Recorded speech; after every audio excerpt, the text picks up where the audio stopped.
Subscribe کیجئے ہمارے channel شاہد رجا اشرفی آفیشیل کو اور بیل آئیکن کو پریس کیجئے جس سے آپ کو نئے نئے ویڈیو کی نوٹیفیکیشن ملتی رہے۔ تو ناظرین السلام علیکم ورحمۃ اللہ وبرکاتہ۔ آج کا بیان حضرت شاکر علی نوری کا بیان رہے گا، یا غوث المدد کہنا جائز ہے یا ناجائز؟ تو پورا بیان سنیں اور غوث پاک کی عظمت بھی سنیں، تو پورا بیان ضرور سنیں اور اس پر عمل بھی کریں۔ تو چلیے بیان شروع کرتے ہیں، اور ویڈیو اگر اچھی لگی تو ضرور ویڈیو کو لائک کریں اور ہمارے چینل کو ضرور سپورٹ کریں۔ تو چلیے بیان شروع کرتے ہیں۔ جن سے بھی ہم دوستی کریں ایک موڑ پر ان کی دوستی دم توڑ دیتی ہے، لیکن اگر کسی نے اللہ کے ولی سے دوستی کر لی تو ان کی دوستی دنیا میں بھی کام آتی ہے اور آخرت میں بھی کام آتی ہے۔ ایک وقت آئے گا جہاں جگری دوست ساتھ چھوڑ دیں گے، وہ دوست جو دنیا کے اندر قدم قدم پر ہمارے ساتھ تھے، جو خوشی اور غم کے اندر ہمیشہ شریک ہوتے، جو تکالیف کے موقع پر ہمارا ہاتھ تھامتے نظر آتے، لیکن ایسے جگری دوست بھی ایک وقت ایسا آئے گا جب وہ ہمارا ساتھ چھوڑ دیں گے، جس کو قرآن نے منشن کیا ہے، الاخلاء یومئذ بعضهم لبعض عدو الا المتقین۔ قیامت کے دن بعض جگری دوست، اللہ فرما رہا ہے قرآن مقدس میں، قیامت کے دن بعض جگری دوست بعض کے دشمن بن جائیں گے، مگر متقین۔ وہ دنیا کے جگری دوست جو گناہوں میں ہمیشہ ساتھ دیتے، وہ دنیا کے جگری دوست جو قدم قدم پر ہمارے ساتھ ہوتے، بہت سارے ایسے دوست بھی دنیا کے اندر ہوتے ہیں جن کی نشست کے اندر، جن کے ساتھ بیٹھنے کے بعد انسان کی سوچ بھی بدلتی ہے، فکر بھی بدلتی ہے، نظریہ بھی بدلتا ہے، عقیدہ بھی بدل جاتا ہے، اور وہ پھر ایسی دوستی کی بنیاد پر ان راستوں کا مسافر بن جاتا ہے جو راستہ جہنم کی طرف لے جاتا ہے۔ مثال کے طور پر اگر کسی جلا لیتا ہے تو ان کی دوستی، ان کی محبت، ان کی الفت، ان کی غلامی کل بروز قیامت کام آئے گی۔ جب کسی کی دوستی کام نہیں آئے گی تو اللہ کے ولیوں کی دوستی قیامت میں کام آئے گی، اور یہ قرآن کہہ رہا ہے، یہ اللہ کی کتاب کہہ رہی ہے، متقین کی دوستی کام آئے گی۔ کون ہے متقی؟ متقی کسے کہتے ہیں؟ متقی کی ڈیفینیشن کیا ہے؟ تو قرآن کہتا ہے الذین یؤمنون بالغیب ویقیمون الصلاۃ ومما رزقناہم ینفقون۔ جو غیب پر ایمان رکھتے ہیں، نماز قائم کرتے ہیں، اور ہم نے جو ان کو دیا اسے ہمارے نام پر خرچ کرتے ہیں۔ وَدَلِّلْ متقین کے بعد یہ متقین کی فہرست، متقین کی صفات کا ذکر اللہ نے قرآن مقدس میں بیان فرمایا۔ اب آئیے میں تھوڑا سمجھاتا ہوا چلوں تاکہ جس عظیم المرتبہ شخصیت کی بارگاہ کے اندر ہم خراج عقیدت پیش کرنے کے لیے حاضر آئے ہیں، یعنی حضور غوث الثقلین رضی اللہ تعالیٰ عنہ کی بارگاہ میں، آپ تھوڑا سا غوث پاک کے مقام کو سمجھیں۔ اور آج وہ لوگ جو یا غوث المدد کہنے پر شرک و بدعت کا فتویٰ لگاتے ہیں، میں ان کی بھی تھوڑی سی اصلاح چاہوں گا تاکہ وہ بھی اپنا کریکشن کر لیں۔ میں قرآن کی روشنی میں بتانا چاہوں گا، احادیث کی روشنی میں بتانا چاہوں گا کہ اللہ عز و جل نے اپنے دوستوں کو کتنا اونچا مقام عطا فرمایا، اور ساتھ ہی ساتھ کسی کو غیب کے اندر، یعنی اس کے پیٹھ پیچھے وہ سامنے حاضر نہیں ہے اور اس کو مدد کے لیے پکارنا، کیا یہ شرک ہے یا بدعت؟ میں اسے حدیث کی روشنی میں ثابت کرنے کی کوشش کروں گا تاکہ آپ محسوس کر سکیں۔ سب سے پہلے آئیے میں آپ کو بتاؤں حضور غوث الثقلین رضی اللہ تعالیٰ عنہ کا مقام کیا ہے، مرتبہ کیا ہے۔ آئیے حضرت اسماعیل علیہ السلام کی حیات طیبہ سے ہم سمجھنے کی کوشش کریں۔ حضرت ابراہیم علیہ السلام کی دو اولاد تھی، حضرت اسحاق اور حضرت اسماعیل علیہ السلام۔ حضرت اسحاق کی نسل سے کئی انبیاء پیدا ہوئے، لیکن حضرت اسماعیل علیہ السلام سے سید الانبیاء پیدا ہوئے۔ اللہ اکبر۔ تو فرمایا گیا جس طریقے سے سید الانبیاء کی ولادت حضرت اسماعیل علیہ السلام کے نسب سے ہوئی، ایسے ہی حضرت امام حسن مجتبی جن کی نسل کے اندر حضرت غوث الثقلین رضی اللہ تعالیٰ عنہ ہیں، تو حضرت اسماعیل کی نسل کے اندر سید الانبیاء تشریف لا کر جو مقام سید الانبیاء کو اللہ نے عطا فرمایا، انبیاء کے اندر اللہ نے حضرت امام حسن کی نسل میں سیدنا غوث پاک کو پیدا فرما کر سارے اولیاء پر غوث پاک کو وہ مقام عطا فرما دیا۔ اور یہ یاد رکھیں، حضرت امام حسن مجتبی کی زندگی کو تھوڑا سا سمجھیں۔ حضرت امام حسن مجتبی رضی اللہ تعالیٰ عنہ نے فتنہ و فساد کے ازالے کے لیے حضرت امیر معاویہ رضی اللہ تعالیٰ عنہ سے مصالحت کر لی، کمپرومائز کر لیا، صلح کر لی، تو اس کے عوض کے اندر اللہ نے قطبیت کبریٰ کا مقام انہیں عطا فرمایا۔ تو حضرت امام حسن مجتبی قطبیت کبریٰ کے مقام پر ہیں، اور قطبیت اوسط کے مقام پر غوث الثقلین رضی اللہ تعالیٰ عنہ ہیں، اور اس کے بعد قطبیت کے مقام پر حضرت امام مہدی آئیں گے۔ اس لیے مقام امام حسن مجتبی کے بعد ولیوں کے اندر اللہ نے غوث پاک کا مقام بہت عرف و اعلیٰ رکھا ہے۔ میرے پیارے آقا صلی اللہ تعالی علیہ وسلم کے پیارے دیوانوں، اب تھوڑا سا سمجھیں بخاری شریف کی حدیث کو پیش نظر رکھتے ہوئے کہ اللہ عز و جل اپنے دوستوں کو کتنا اونچا مقام عطا کرتا ہے، کتنا اعلیٰ مرتبہ عطا کرتا ہے۔ اللہ اکبر۔ آقا کریم صلی اللہ تعالی علیہ وسلم نے ارشاد فرمایا کہ اللہ عز و جل ارشاد فرماتا ہے، یہ حدیث قدسی ہے، اللہ عز و جل ارشاد فرماتا ہے من عاد لی ولیا فقد آذنتہ بالحرب، جو میرے ولی سے دشمنی کرے میں اسے اعلان جنگ کرتا ہوں۔ چلیے پہلے ولی کسے کہتے ہیں تھوڑا سا سمجھ لیں، تاکہ ولی کی ڈیفینیشن بھی آپ کے ذہن میں رہے۔ کیا عام انسان ولی ہوتا ہے؟ کیا عام انسان آرڈینری انسان جو ہوتا ہے اسے ولایت کا مقام مل جاتا ہے؟ یا لمبے بال رکھنے سے ولایت مل جاتی ہے؟ کیا داڑھی اور زلفیں بڑھانے سے ولایت مل جاتی ہے؟ کیا گلے کے اندر تسبیح لٹکانے سے ولایت مل جاتی ہے؟ نہیں، ولی کی تعریف جو حضرت صدر الشریعہ علیہ الرحمٰن نے فرمائی وہ یہ ہے، اللہ اپنے بندوں میں سے جسے قرب خاص کا مقام عطا کر دے وہ ولی ہوتا ہے، یعنی اپنے بندوں میں سے جسے اپنا بہت قریب کر لے۔ اور کتنا قریب، اس کو حدیث سے سمجھا دو، کتنا قریب، کتنا قریب۔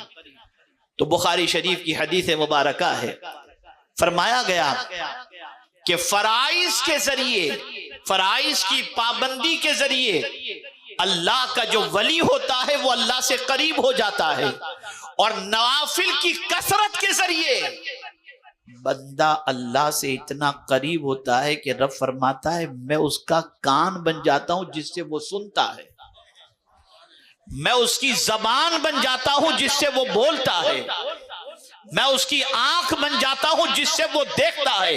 لیکن یہ مقام کیسے نصیب ہوتا ہے؟ ولایت نصیب ہوتی ہے فرائض کی پابندی کے بعد، لیکن یہ آنکھ، کان اور زبان بن جانے کی جو بات ہے یہ کثرت نوافل کی بنیاد پر ہے۔ جب کثرت نوافل کے اندر کوئی اللہ کا نیک بندہ گرفتار ہو جائے یا اس کا عادی ہو جائے تو اللہ اسے وہ مقام عطا کرتا ہے، اور اس حدیث کے اینڈ کے اندر فرمایا گیا پھر وہ جو کہتا ہے مولا اس کی بات کو قبول کر لیتا ہے، پھر وہ جو کہہ دے اور اس کی پناہ کے اندر جو آنا چاہے اللہ اس کو اس کی پناہ میں اس کی پناہ عطا فرما دیتا ہے۔ تو میرے پیارے آقا صلی اللہ تعالی علیہ وسلم کے پیارے دیوانوں، بات پتہ یہ چلی کہ کثرت نوافل کے ذریعے اللہ اپنے دوست کو وہ مقام عطا کرتا ہے، یہ بخاری شریف کی حدیث ہے، کثرت نوافل کے ذریعے اللہ وہ مقام عطا کرتا ہے کہ اللہ فرماتا ہے میں اس کا کان بن جاتا ہوں جس سے وہ سنتا ہے۔ اب میں آپ سے پوچھنا چاہتا ہوں اس کی سماعت کتنی بلند ہو گئی، اس کے سننے کی کیفیت کتنی بلند ہو گئی، اس کی سماعتوں کا کوئی اندازہ نہیں لگا سکتا۔ اور اس کو بھی حدیث سے ثابت کر دوں کہ کس طریقے سے سماعت ہوتی ہے تو آپ کو کہیں دور جانے کی ضرورت نہیں۔ حضرت فاروق اعظم سماعتوں کا کوئی اندازہ نہیں لگا سکتا، اور اس کو بھی حدیث سے ثابت کر دوں کہ کس طریقے سے سماعت ہوتی ہے تو آپ کو کہیں دور جانے کی ضرورت نہیں۔ حضرت فاروق اعظم کی زندگی سے دیکھ لیں کہ اللہ عز و جل نے ان کا مقام کیسا رکھا ہے۔ اللہ اکبر۔ آئیے میں غوث پاک کے حوالے سے بتاؤں تاکہ غوث پاک کی عظمتوں کو سمجھ سکیں۔ جیسا کہ آج اگر کوئی یا غوث المدد کہتا ہے تو شرک و بدعت کا فتویٰ لگ جاتا ہے، لیکن کیا حدیث مبارکہ میں یہ موجود نہیں ہے؟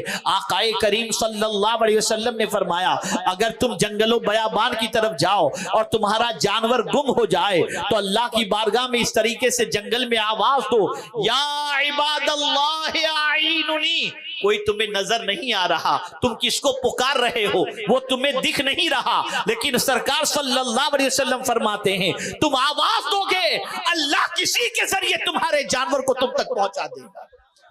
تو اگر کسی نہ دیکھے ہوئے انسان کو جنگل میں آواز دینا شرک نہیں ہو سکتا، تو جسے رب نے اپنی دوستی کا تاج عطا کیا ہو اس غوث پاک کو مدد کے لیے پکارنا شرک کیسے ہو سکتا ہے؟ ہم غوث پاک کو اللہ کا نبی بھی نہیں مانتے اور نہ غوث پاک کو معاذ اللہ اللہ مانتے ہیں۔ حقیقی مدد کرنے والی ذات اللہ رب العزت کی ہے، لیکن اللہ نے اپنے دوستوں کو یہ مقام عطا کیا ہے کہ وہ اس دوستی کی بنیاد پر اللہ کے بندوں کی مدد کریں اور اللہ کے بندوں کی پریشانیوں کو دور کیا کریں۔ میرے پیارے آقا صلی اللہ علیہ وسلم کے پیارے دیوانوں، اس کو پھر اور ایک اینگل سے سمجھانے کی کوشش کروں۔ آج یہ کہا جاتا ہے کہ ولی کی مزار پر کیوں جاتے ہو، کیوں غوث پاک کے یہاں جاتے ہو، کیوں غریب نواز کے یہاں جاتے ہو، کیوں مخدوم ماہمی کے یہاں جاتے ہو؟ تو میں ایک حدیث ایک قرآن کی آیت آپ کے سامنے پیش کروں تاکہ آپ سمجھ سکیں۔ اللہ عز و جل نے ارشاد فرمایا ان رحمت اللہ قریب من المحسنین، کہ بے شک اللہ کی رحمت قریب ہے نیکی کرنے والوں کے، احسان کرنے والوں کے۔ میں پوچھنا چاہتا ہوں کیا حضرت مخدوم ماہمی کا اس امت پر احسان نہیں ہے؟ کیا غوث پاک رضی اللہ تعالیٰ عنہ کا اس امت پر احسان نہیں ہے؟ بے پناہ احسان ہے، کتاب کی شکل میں، دعوت و تبلیغ کی شکل میں، رشد و ہدایت کی شکل میں، توبہ کرانے کی شکل میں، بے حیائی سے روکنے کی شکل میں، گناہوں سے بچانے کے شکل کے اندر، قرآن کی تفسیر کی شکل کے اندر، ان ساری چیزوں کے اعتبار سے اگر آپ دیکھیں تو غوث پاک کا اس امت پر بے پناہ احسان ہے۔ اور اللہ فرماتا ہے کہ اللہ کی رحمت قریب ہے احسان کرنے والوں کے، نیکی کرنے والوں کے۔ تو جب تم ان کے قریب ہوتے ہو تو وہاں پہنچ کر تمہیں اللہ کی رحمت نصیب ہو جایا کرتی ہے۔ میرے پیارے آقا صلی اللہ تعالی علیہ وسلم کے پیارے دیوانوں، آپ اس بات کو اچھی طریقے سے ذہن میں رکھیں۔ غوث پاک کو جتنا مرتبہ ملا، غوث پاک کو جتنی عظمتیں ملی، غوث پاک کو جو مقام ملا ہے وہ رب کی طرف سے ہے، رب قدیر کا فضل و کرم ہے، اس کا احسان ہے۔ اللہ نے یہ مرتبہ غوث پاک کو عطا فرمایا، لیکن غوث پاک رضی اللہ تعالیٰ عنہ پر اللہ نے خصوصی کرم اس طریقے سے فرمایا کہ اللہ آپ دیکھیں کہ ان کے اس دنیا میں آنے سے پہلے رسول رحمت صلی اللہ علیہ وسلم نے ان کے والد حضرت ابو صالح کو بشارت عطا فرمائی تھی۔ اللہ اکبر۔ اپنے مولویوں کی بات آئے تو بشارت کو قبول کرتے ہو، اور غوث پاک کی بات آئے تو بشارت کو ٹھکراتے ہوئے نظر آتے ہو۔ اللہ اکبر۔ میں سمجھاؤں اتباع رسول کے حوالے سے غوث پاک کا مقام کتنا عرف و اعلیٰ ہے۔ رسول اعظم کے آنے سے پہلے حضرت عیسیٰ سے لے کر حضرت آدم تک سب نے بشارتیں سنائیں، ایک نبی آنے والا ہے، ایک نبی آنے والا ہے جو اللہ کا حبیب ہے۔ اور غوث پاک کے آنے سے پہلے سینکڑوں اولیاء نے اور خود رسول اعظم نے حضرت غوث پاک کے والد کو بشارت عطا فرمائی، اے ابو صالح اللہ تجھے ایک بیٹا عطا کرے گا، وہ اتنا نیک ہوگا اور وہ کہے گا میرا قدم سارے ولیوں کی گردن پر، اور سنو اس سے ایک مخلوق فائدہ اٹھائے گی، اس کی ذات سے خلق خدا کو بہت فائدہ پہنچے گا۔ پتہ چلا رسول رحمت صلی اللہ علیہ وسلم نے چھوٹا سا لقب، ولی تو بہت دور کی بات ہے، لیکن اب گلی کے چھوکرے ولی کا لقب دیتے ہیں۔ ولایت اتنی آسان چیز تو نہیں ہے نا. ولایت بہت اونچی چیز ہے. اللہ کی دوستی بہت اونچی چیز ہے. جب آپ آرڈینری انسان کو کہ اپنا دوست نہیں بنا سکتے تو اللہ اپنی دوستی کا تاج آرڈینری انسان کو کیسے دے گا؟ بہت اونچی چیز ہے ولایت. اس لیے فرمایا گیا غیر عالم کو ولایت نہیں ملتی. اور اللہ اگر کسی کو ولایت دینا چاہتا ہے تو پہلے اسے علم کے زیور سے آراستہ کر دیتا ہے. جب وہ علم کے زیور سے آراستہ ہو جاتا ہے تو پھر وہ ولی بن جاتا ہے. اب ولی کی نظر کہاں ہوتی ہے؟ توجہ چاہوں گا. جو لوگ ہوتے ہیں تو لوگوں پر ولی کی نظر کہاں ہوتی ہے؟ تو فرمایا گیا ولی کی نظر جیب پر نہیں دل پر ہوتی ہے. اس لیے کہ وہ دل بدلنے کے لیے آتے ہیں, جیب خالی کرنے نہیں آتے. اسی لیے قرآن نے پہلے ہی متقین کی تعریف فرمائی وَمِمَّا رَزَقْنَاهُمْ يُنْفِقُونَ. وہ تو لٹانے والے ہوتے ہیں. ولی لوٹنے والا نہیں ہوتا, نہ آبرو لوٹنے والا ہوتا ہے, نہ جان نہ مال. ولی تو لٹانے والا ہوتا ہے. وہ لٹانے, یہ قرآن کہہ رہا ہے, یہ قرآن کہہ رہا ہے. اے رسول رحمت صلی اللہ علیہ وسلم کے دیوانوں, تو پھر آپ دیکھیں غوث پاک رضی اللہ تعالیٰ عنہ کے لٹانے کی کیفیت بھی دیکھیں. سخاوت کا عالم کیا تھا, کیا سخاوت کا عالم تھا. اللہ اکبر. کی بنیاد پر جب کھانے کے لیے کچھ بظاہر نظر نہیں آ رہا تھا اور کئی دنوں کا فاقہ تھا, تو جہاں فقراء بیٹھا کرتے تھے غوث پاک رضی اللہ تعالیٰ عنہ وہاں پہنچتے کہ چلو وہاں بیٹھ جائیں, کچھ کھانے کو نصیب ہو جائے گا. وہاں پہنچے تو دیکھا بہت پہلے سے فقراء کی بڑی تعداد ہے. تو آپ نے سوچا اب یہاں بیٹھ کے کیا کروں گا, بیچارے جو پہلے سے موجود ہیں ان کے لیے پریشانی ہو جائے. تو اٹھ کے گئے مسجد میں چلے گئے. جب مسجد پہنچے تو ایک کونے میں ایک شخص بیٹھا ہوا تھا. اس نے اپنی زنبیل میں سے روٹی نکالی اور خشک گوشت نکالا, کھانا شروع کیا. نظر غوث پاک پر پڑی, پہچانتا نہیں تھا. تو اس نے جیسے عام طور پر لوگ کہتے ہیں نا آئیے آپ بھی آ جائیے, اس نے بھی غوث پاک سے کہا آئیے آپ بھی تشریف لائیں. تو غوث پاک نے فوراً پوچھا آپ کہاں سے تشریف لائے ہیں؟ اس نے کہا میں جیلان سے آیا ہوں. تو غوث پاک نے فرمایا میں بھی تو جیلان کا ہوں. کہا آپ کا نام؟ تو غوث پاک نے فرمایا میرا نام عبد القادر جیلانی. مجھے معاف کر دیجئے, مجھے معاف کر دیجئے, مجھے معاف کر دیجئے. غوث پاک نے تعجب سے پوچھا کہ کوئی ایسی بات نہیں ہوئی تم مجھ سے معافی مانگ رہے ہو؟ کہا ہاں معافی اس چیز پر مانگ رہا ہوں کہ جب میں جیلان سے چلا, بولے میں بھی جیلان کا رہنے والا ہوں, جب میں جیلان سے چلا تھا نا تو چلتے وقت آپ کی والدہ نے مجھے آپ کے لیے 40 دینار دیے تھے کہ میرا بیٹا عبد القادر بھی وہاں پر ہے بغداد میں, میرے بیٹے سے اگر ملاقات ہو تو تم یہ دے دینا. لیکن یہاں قحط پڑا ہوا تھا اور میری رقم بھی سب ختم ہو گئی تھی, تو معاف کرنا میں نے یہ روٹی اور سالن جو خریدا ہے نا گوشت, یہ آپ ہی کے پیسے سے میں نے خریدا ہے. تو حضور مجھے معاف کر دیجئے, یہ باقی رقم آپ لے لیجئے. توجہ چاہوں گا, سخاوت کس کو کہتے ہیں سمجھو. غوث پاک نے برائے نام اس سے لیا, برائے نام, اور بقدر ضرورت باقی رقم بھی اس کو دے دی اور فرمایا تو مسافر ہے, تو مسافر ہے تو رکھ لے, تجھے ضرورت پیش آئے گی تو یہ پیسے کام آئیں گے. ہم تو فقیر لوگ ہیں, ہمارا تو اللہ مالک ہے. یہ ہے سخاوت. بھوکے رہ کر کے اوروں کو کھلانا, یہ ہے میرے غوث پاک کی شان, یہ ہے غوث پاک کی شان. اور میرے پیارے آقا صلی اللہ تعالی علیہ وسلم کے پیارے دیواروں سیدنا غوث پاک رضی اللہ تعالی عنہ کتنے صاحب علم تھے، اللہ نے علم کے اعتبار سے کتنا نوازا تھا۔ اللہ اکبر۔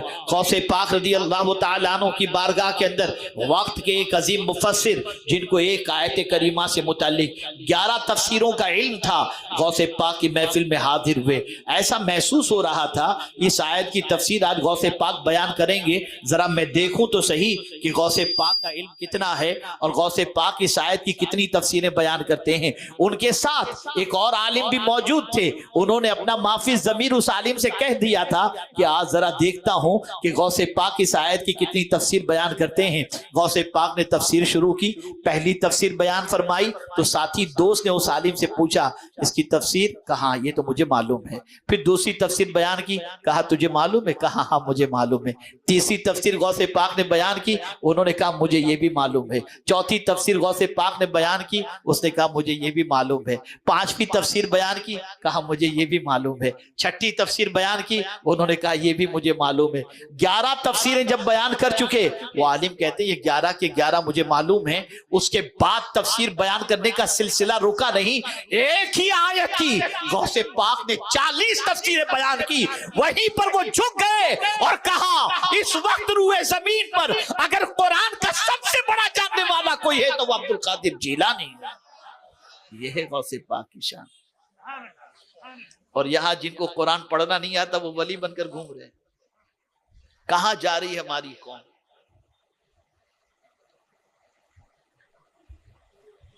نیک بندہ کوئی بھی ہو سکتا ہے، اچھا بندہ کوئی بھی ہو سکتا ہے۔ ولایت کی جہاں تک بات ہے تو ولایت غیر عالم کو نصیب نہیں ہو سکتی۔ اس لیے توجہ چاہوں گا، میں جو عرض کرنے جا رہا ہوں میں قرآن شریف سے ہی سمجھاؤں گا تاکہ بات سمجھ میں آئے۔ کیا پڑھتے ہو آپ نماز کے اندر؟ سورہ فاتحہ ہی تو پڑھتے ہو ہر رکعت کے اندر، پھر کوئی بھی آیت ملا لو، کوئی بھی سورت ملا لو، لیکن سورہ فاتحہ ضرور پڑھتے ہو ہر رکعت کے اندر۔ پڑھتے ہو یا نہیں پڑھتے؟ جواب دیجئے۔ سمجھ رہے ہیں نا میری بات؟ کیا پڑھتے ہیں آپ سورہ فاتحہ میں؟ اہدنا الصراط المستقیم، ہم کو سیدھے راستے پر چلا، صراط الذین انعمت علیہم، ان کے راستے پر جس پر تیرا انعام نازل ہوا۔